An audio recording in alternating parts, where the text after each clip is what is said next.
So as you know, we are in the midst of a disastrous Democrat-created government shutdown, and it is Democrat-created, but I don't think they're getting really the blame that they should. That's now officially the longest shutdown in American history. The Democrat radicals in the Senate have shown zero interest in reopening the government, and I don't think they'll access it. A lot of people disagree. I've been saying for the last 30 days, we've had 4 or 5 different points. Yes, sir, they're going to get it right now. We should have it done in a day. I've heard that about 4 times. I heard it after Kings. You know, they said I was a king. And I heard it after Kings. I heard it after a couple of other moments in time. And I said, no, I don't believe so. And now I heard it's after the election. I don't believe so. I think they will. I think they're kamikaze pilots. I just got back from Japan. I talked about the kamikaze pilots. I think these guys are kamikaze. They'll take down the country if they have to. So I don't think so. Millions of Americans are going to be without SNAP benefits. And I will say about SNAP benefits, so when I was president, we had $7 billion worth, and now they have many times that, because these benefits were given to anybody that asked, and they're up to, I hear, just many times, $47 billion. So it wasn't the purpose of SNAP. It was for people that really had problems, down and out, people that really had problems. But during Biden, they gave it to anybody that wanted it. I think it's something you have to talk about because the numbers are incredible.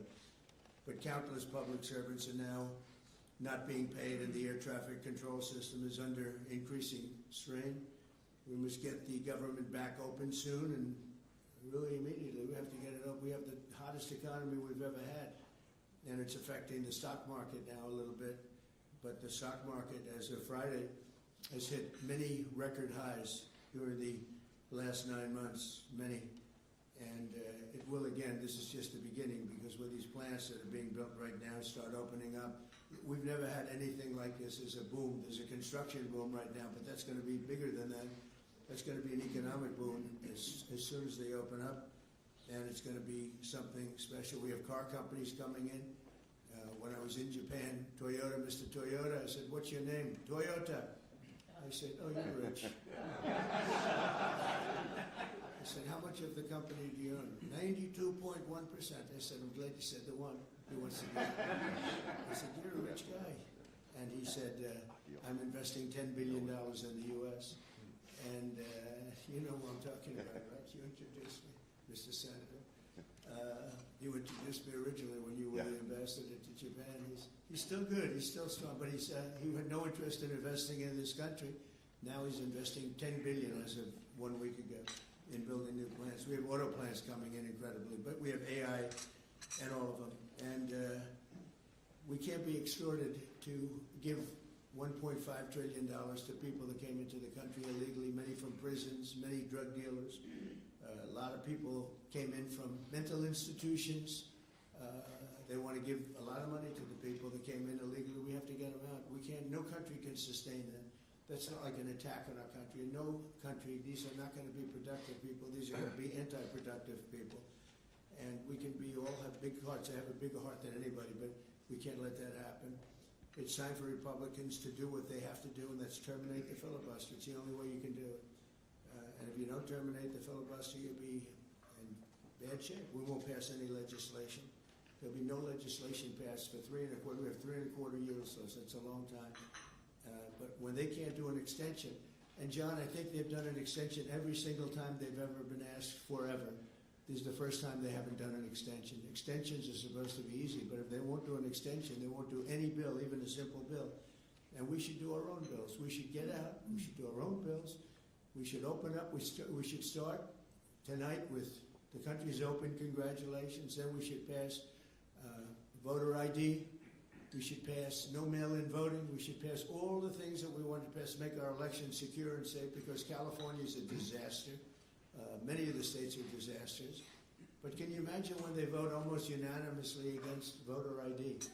All we want is voter ID. You go to a grocery store, you have to give ID. You go to a gas station, you give ID.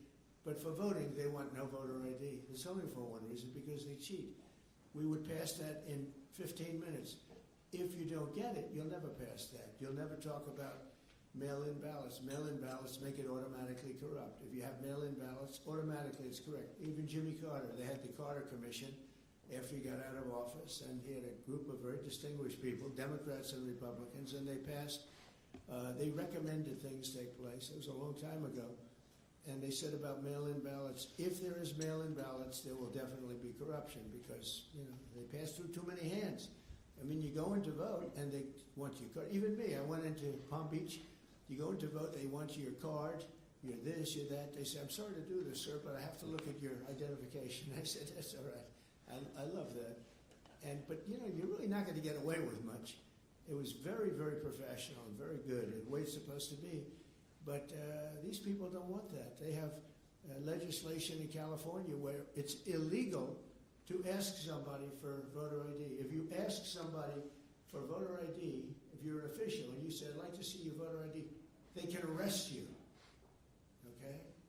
They can arrest you because they want to cheat. And they get away with it. And the Republicans let them get away with it. And we won't do that if we have the filibuster. So we're going to talk about that a little bit. And we're going to see if we can sway, because I know we have a lot of, not a lot, I'd say half feel this way, maybe a little bit less than half. And it's time to have a really good talk. If I thought that they weren't going to pass the filibuster, I wouldn't even bring it up. They're going to pass it within the first hour. And if they take power, and it's more likely that they take power if we don't do it, because we're not going to be passing any legislation. They're not going to approve anything. We're going to go 3.25 years. There won't be one bill that we're going to pass. Because the easiest thing to pass is exactly right now what they won't pass. And they'll do that, and they'll wreak havoc. But let's assume they get it. They're doing it anyway, so it wouldn't matter. They're doing it anyway. And, I have a case where I have great U.S. attorneys that can't be approved because of the blue slips. The blue slips, I think you should terminate blue slips, too. It's a mental termination because it's really a custom. But if you have a Democrat senator or two, two is bad, but it doesn't make any difference. If you have one senator writes a negative letter on some great U.S. attorney, we had it in Manhattan, Southern District. Jay Clayton, one of the most respected lawyers in the whole country, by far, one of the most respected, and couldn't get approved. The courts approved it. The courts couldn't believe it. They did it like instantly. He went to the best schools, got the best marks, top of his class, everything was perfect. I mean, he was led the perfect life. Went to Sullivan and Cromwell, almost immediately became the head of Sullivan and Cromwell. The most prestigious law firm, I would say, in the country, just about. Whether it's Sullivan or two or three I could name, but Sullivan, I would say, really, maybe number one. He was the head of Sullivan and Cromwell for like 20 years. He went to the SEC, was flawless. He did it for me. He was the SEC chairman. He was flawless. Then he went to Apollo, where he was the chairman of Apollo, and was flawless. Everything went good. The stock went through the roof and everything. I asked him to go to the Southern District, and he said, I'll do what you'd like to do, sir. He's a very high-quality person. But he couldn't get approval from Schumer. Schumer didn't approve him. Best student, best schools, everything. He's like flawless. And the courts actually said, you're not approving Jay Clayton, right, Lindsay? You heard this. The courts actually interceded, and they approved him. But that's an unusual guy. We have other people that are really good, but people don't know how to do it. Top students, top colleges, and they're U.S. attorneys, and they won't be approved. They're not going to be approved. We have one in Los Angeles who's phenomenal. The senators, the Democrats are, again, they're kamikazes. The Democrats are not going to approve them. Blue slips are a disaster. So the only people I can get approved are Democrats. I was told that by the Democrats. We'll only approve Democrats.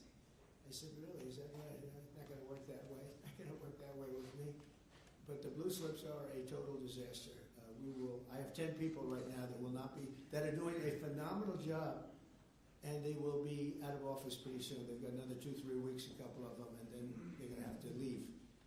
And it's actually a blight on their record because, nobody knows why they're there, but it looks